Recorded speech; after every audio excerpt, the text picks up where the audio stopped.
யாருக்கு அல்லாஹ் நன்மையை நாடுகிறானோ சோதிப்பான், அவ்வளவுதான்.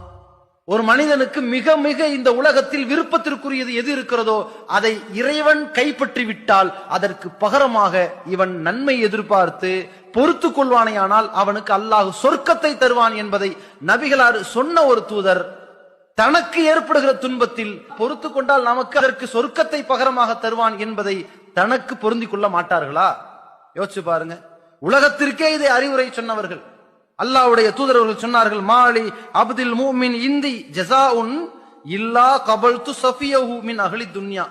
ஒரு இறை நம்பிக்கையாளர்களுக்கு நான் வழங்குகிற கூலி எப்படி இருக்கும் தெரியுமா? அல்லாஹ் சொல்கிறானாம், அவனுக்கு விருப்பத்திற்குரிய ஒன்றை இந்த உலகத்தில் இருந்து நான் பறித்து கொண்டால், கைப்பற்றி கொண்டால், சும்மஹ்தஸபஹு, அவன் அந்த நேரத்தில் நன்மையை நாடி பொறுத்து கொள்வானே, ஆனால் இல்லல் ஜன்னா, அவனுக்கு சொர்க்கத்தை தவிர வேறு எந்த கூலியும் நான் தரல.